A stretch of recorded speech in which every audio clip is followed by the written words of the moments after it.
The reason I think you need to create space for a vision is that you wouldn't sail a ship without a destination. You wouldn't get on an airplane and trust someone else to take you to a location that you didn't know where it was going. You can't map a course without having a destination.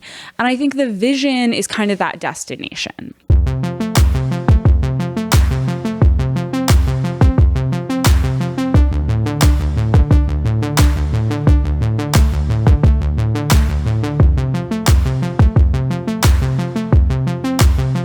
Welcome to At the Head of the Table. I'm Nora Riddle. I'm your host. I'm a former policy advisor, former chief of staff in corporate America, and your advisor on all things leadership. And today we are talking about how do you hold on to your vision. Now, before I get into it, I want to recognize I have some spooky decorations behind me. We're getting close to Halloween, and I feel like in the spirit of spooky things, we're also talking about in the spirit of holding on to a vision.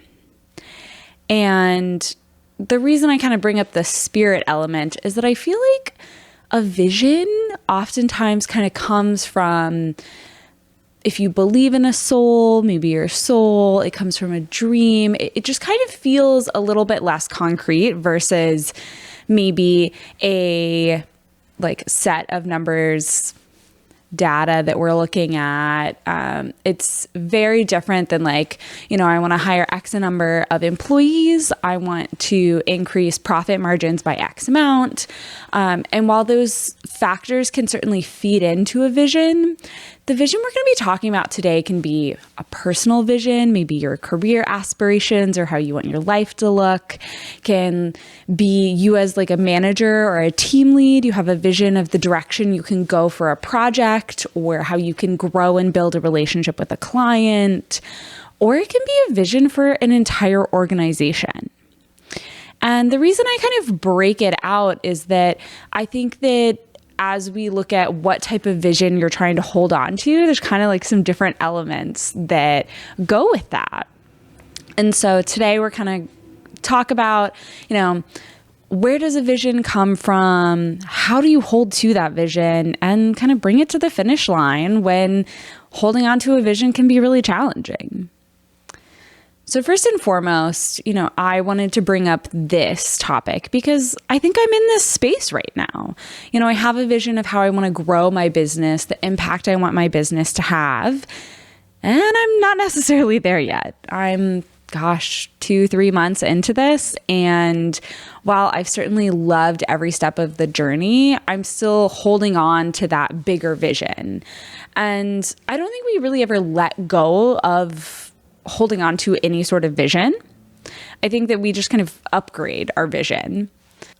I think that as we're leaders and aspiring leaders and kind of are stepping into those roles where we have to hold a vision, it's really important to talk about the journey of, creating space to create a vision for the project or the company you're working for, but also then how do you bring that into real life? So first and foremost, when I think of vision, the biggest challenge you will have as a leader is actually creating time to have a vision. The biggest challenge I remember having as a chief of staff was trying to carve out time to just look at the issues we are trying to solve and brainstorm.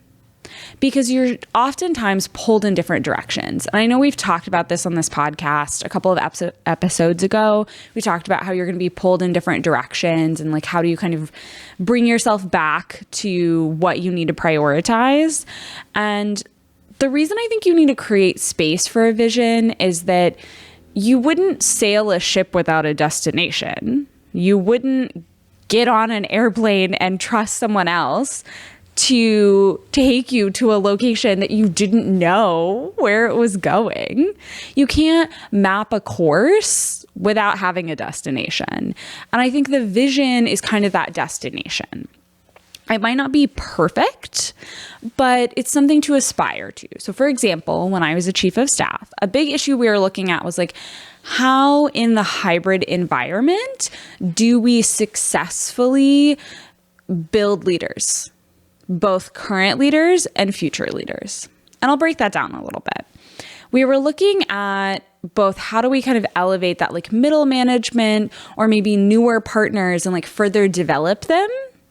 And then also how do we kind of work with our working professionals who maybe are a little bit earlier on in their career to get those opportunities to then, prove that maybe they have the right skill set or the right niche to then step up into leadership.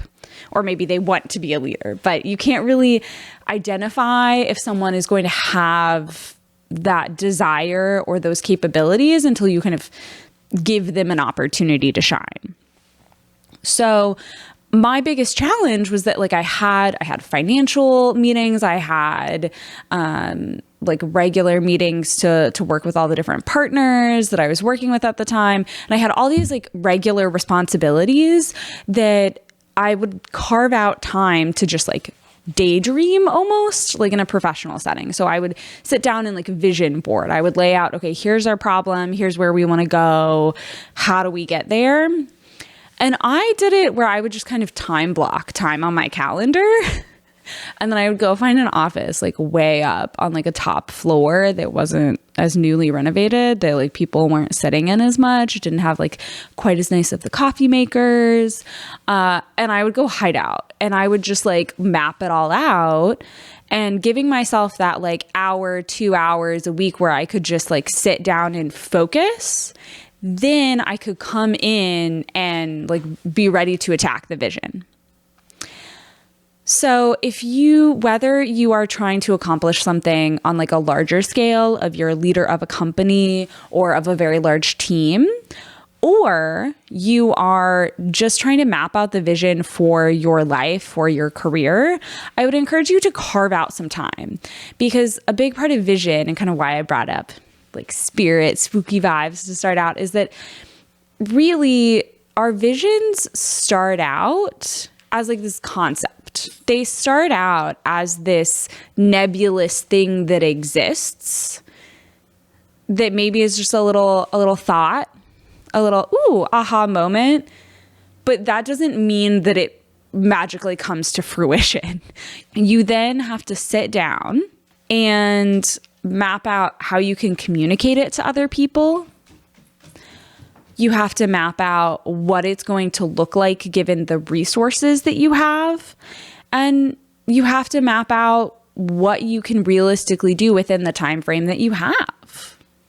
So a big thing I'm doing now, as I kind of have this interesting combination of both what I want to do in my career, but also want to do in my business, is kind of mapping out almost a little bit of a Venn diagram of here are all of the experiences that I want to have in my career. Here are some of the impacts that I want to have in my career. And then looking at, based off of the consulting work that I'm doing, the coaching work that I'm doing, and this podcast, what things can I do within those spaces that match up to my dream aspirations? And I'll be frank, some of them don't match up. And that's okay, because you're not going to accomplish everything overnight, and you don't have to necessarily create a vision where everything's going to fit into it nicely. I think that's why you need to take that time to sit down and say, okay, here's what I want. Here's what I can realistically do with the resources or the avenues that I have right now. And then you kind of find that Venn diagram of, okay, well, here's where I'm going to focus right now. And all of the other things can just kind of sit in the background. You don't have to accomplish all your dreams immediately. In fact, if you do that, what are you going to be doing after? You're going to have to come up with new dreams. And I would kind of encourage you that if you're sitting down and all of your dreams feel super, super achievable, I would say you can dream bigger, and you don't have to accomplish those things right away. But I would encourage you to, actually shoot for the moon. Let's not play it safe just because we know that we can accomplish certain things. Keep the things that you can realistically accomplish on the list, but then also add other things. Part of holding a vision is that it should be, or at least there should be some element that's a bit of a stretch for you to accomplish. So I think that's kind of step one of like, what do you actually want to accomplish? Let's lay it out. And then let's like figure out where those like the resources and what you want to accomplish match up. The next thing is like really figuring out how to communicate with other people. And this can be the really, really tricky part. And this is something I've been honing, I think, my entire life, because I've always been someone who has very big dreams. And I'm really fortunate that from a young age, you know, my parents, my teachers, my friends, everyone around me really encouraged that and said, like, shoot for the moon, go for your dreams. And part of that element is in figuring out how do I communicate kind of this vision that I have. And it's a little bit different if you're trying to accomplish like aspirations or a vision within your personal or like career than it is if you're part of an organization or part of a team. And part of that is, one, if you know your dreams, if you know your vision, you don't have to communicate it to yourself. Like, you might have to flesh it out a little bit, but you're often then communicating it to maybe your mentors, your sponsors, maybe in job interviews, maybe as you're trying to position yourself in a current company. But it's different than working with a team or a company. And here's why. When you work with a team or a company, you also have to convince everyone that supports you, that works for you, to support that vision before you start pitching it to other people. So it's kind of like an added element. And the interesting thing is I found myself in a place where I kind of have to deal with both of those things.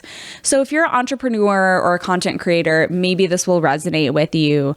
But not only do I kind of have to have my vision fleshed out and what I want to accomplish fleshed out, but I also have to convince clients to pay me for that work.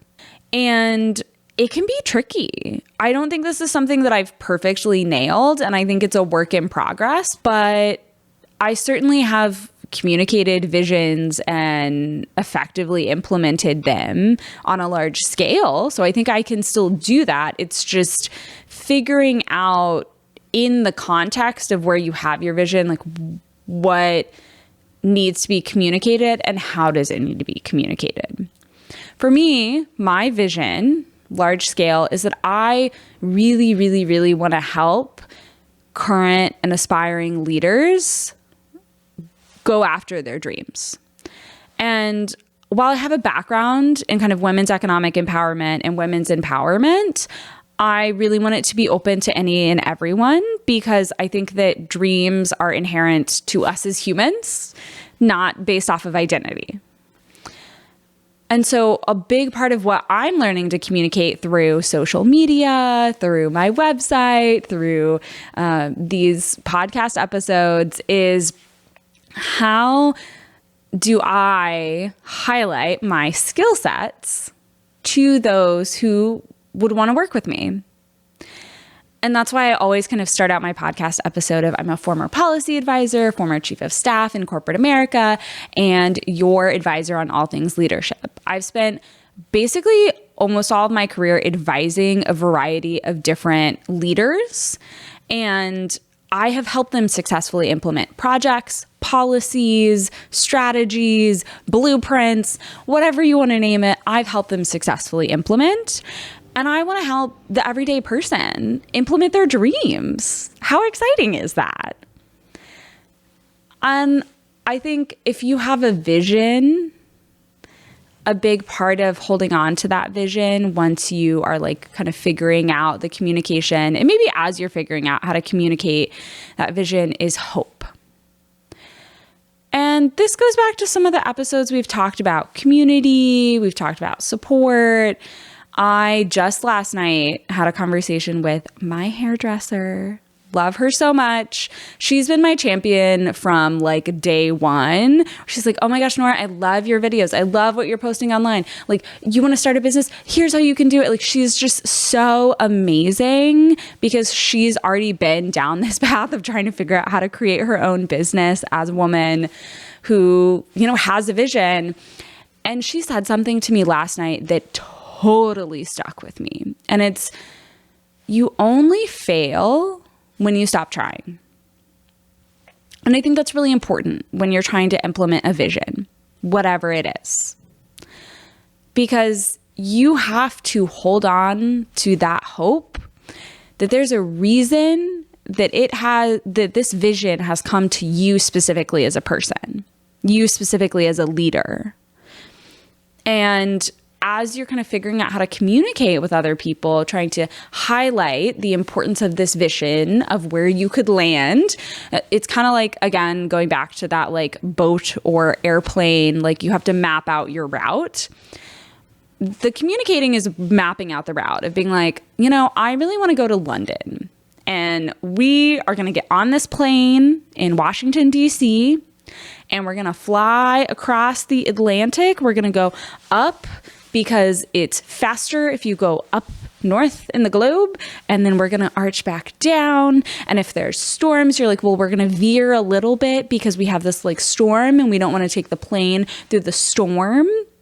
And then we're going to get to London at this time, and this is what it's going to look like. I mean, that's really how you should think about a vision, but you're kind of the pilot. And so you have to be pretty confident, because I don't know about you, but if a pilot got on the like speaker right as we were about to take off and was like, hey, so we're going to go to London from DC, and I think we go like north, but I'm going to double check that because maybe we go south, and I think it's going to take 8 hours, but it actually might take 14 hours, or it could take 2 hours, but I'm not really sure. And like, there might be some storms, but it might be completely fine. Or we might have all the turbulence. I'm like, hi, can I please get off this plane? Like, is the pilot okay? I don't feel like they're okay. And that's kind of your role, whether it's a vision for your life, your career, or it's bigger and you're representing a team and organization. You are the pilot. And part of that is not only holding on to the hope of, well, I know London exists, so we're going to get there, but it's also, I know that I have the right skill sets to fly this plane. I know that if I go this specific direction, I'm going to head towards London. And that is going to get people to sign on to your vision, whether that's building a coalition, which we talked about last week with Samir Hussein, whether it is, specifically your career vision where you're trying to promote yourself to get into that like next level, that next promotion, you want to become a manager, you selling your skill sets and your vision of how you can be a manager is really important. And then if you're leading a team, that's going to bring faith to people. That's going to encourage people that, oh, this person knows where they're going, and I see where their vision's going to take us, and I believe in that vision, and I'm going to help. And I think that's such a big part of being a leader, is your ability to communicate with others and to bring them on board with this bigger idea, this bigger vision that you have. And so as I'm working on this myself, I will sell you my vision. As an example, I really, really want to see you succeed. Whether you're taking that next step in your career and you want a career coach to help you, whether you are a leader and you're trying to figure out how, like, what is your style? What is your branding? What type of leader do you want to show up as? Or if you are a leader or an organization that is looking for direction in this day and age.